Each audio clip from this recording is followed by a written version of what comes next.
the first 6 months of 2024 were probably the best moments of my entire life, the happiest I probably ever was, to the second half being the most depressed I have been in my entire life, to the point where I got so close to taking my own life.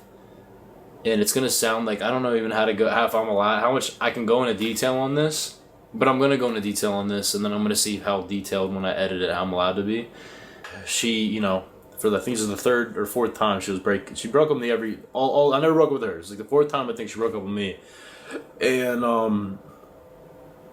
I remember when she did it, and all the other times I fought back as much as I could. I tried to like save it, did anything I could. That's why part of the reason why I moved to Florida was right after one of the breakups. And I just told myself, I was like, dude, I can't fight anymore. It just got to a point. So we broke up when I was living in Florida, when we were seeing each other like all the time. I moved to where she lived and where her family lived. We broke up, and I didn't have it in me to fight it back. I immediately went up to Liberty. I went to Lynchburg, and I met up with Caleb. We ripped a podcast there that I think you guys might have seen on the. I don't know if he uploaded it or not. And I lasted a few days. I reached back out to her. We started talking again. I went back home, and her and I kind of were like a thing for like 2 weeks or so, back and forth, hanging out. It wasn't, I was trying to beg for her back, and she would come over and be like, I'd convince her to like come over, and I would like, she would say, as long as you don't like beg for me, you know what I mean? I would end up just begging and crying my heart out to her, trying to beg her to stay in my life. And what hurt me more almost, first off, the breakup kind of hit me out of nowhere, right? I did not think she was going to, I remember exactly, like, this is what fucked me up. I remember we looked at houses in Atlanta that week, and beautiful houses, and she was telling me how she could imagine like herself in the house, like in that kitchen that she liked and stuff like that. So I thought we were on like the same page with a lot of stuff. And then I remember driving home, and this is fucked up, dude. This shit gets me emotional. Not that, I just remember how happy I was, and I hit a point where I just haven't felt that feeling in a long time. And I remember we were driving home from Georgia back to Florida. And I remember being at this like Chick-fil-A with her. This is the first time I've like actually like talked it out loud. I feel like I'm having a therapy session right now. I think this is definitely, this is needed. This is good for me. So if I cry a bit, it's not that I'm crying over the fact of me remembering how happy I felt during some of those moments, and knowing that I haven't felt that since then. That's what's making me cry now. Not that exactly, the person, I hope they live their best life, even if it's without me. It's not that. It's just, I miss that feeling, And, so, I just worked out also, if I look sweaty. Anyways, we stopped by Chick-fil-A, and I remember there's a guy that noticed me, took a picture with him, and we were waiting for our food, and I remember the way she looked at me in that Chick-fil-A. And she gave me this big hug. And I don't know why that specific moment stuck with me so much. But it was like everything was perfectly fine, normal. And I was just so like in love. I was so excited that like I was getting one step closer potentially to I felt so close to that dream of like the house, the family, and starting all those things.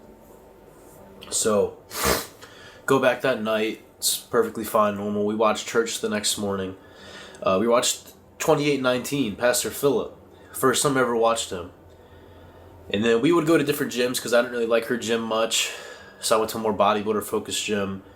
And I noticed something was up, and she FaceTimed me, and she called me, and she was saying she was coming over to talk to me. I just knew my heart sunk, and she broke it to me, the news to me, and it really shook me. So that's why I went to Liberty, right? Anyways, so let me get back to where I was at. I kind of got off track. Went back, we were talking back and forth, hanging out for 2 weeks, and I was still trying to like beg for her back. Me saying, oh, it's not too far gone. We can, whatever that needs to be fixed can be fixed. We just got to give it to God. Again, there was like issues on both sides that could have been completely worked out, in my opinion. Nothing was too far gone, and I'm not going to say that I was perfect, and I'm not going to say that she was perfect in it. I'm not going to blame anybody, but I was willing to want to put in work to make it work, whatever the cost was. And she felt like it wasn't worth it. And one thing that kind of fucked me up, that I remember genuinely crying my heart out to her at one point, begging for her, and I told her, because it just didn't make sense as to why we were breaking up over the things that she was saying we were breaking up over. Didn't add up, and I told her, I was like, just be honest, just tell me. And there was one thing that she said, and I'll never forget this, and she mentioned something to me, I'm not going to like use word for word, along the lines of like that she didn't want to see like a life with someone like me. I don't, like with, I guess, the social media life or whatever it might be. I know she didn't like that a lot of my past relationships were on the internet and whatnot. She was a fellow like influencer and whatnot as well, but she didn't like that, which I understand. You know, I completely understand how that might upset someone. But it's just you know, I documented my life the last 5 years. I've been in other relationships. It's just how it is. And when she's told me that, it broke me, because at the beginning it was like I knew that she knew what I did, like social media and all that. But like when it made me feel so like that shit hurt for sure. So I remember it felt like the person that I thought was my best friend, that knew me more than anyone ever in my entire life has known me, was like changing. Like in front of my eyes. It was like I would tell her, I would say her name and I'd be like, are you like a different person? It was like confusing me, and that's what was breaking my heart even more so than the actual breakup. It was like, yo, this person that like I thought I was gonna marry and like give my entire life to, or would have given my entire life for, was like literally changing in front of me.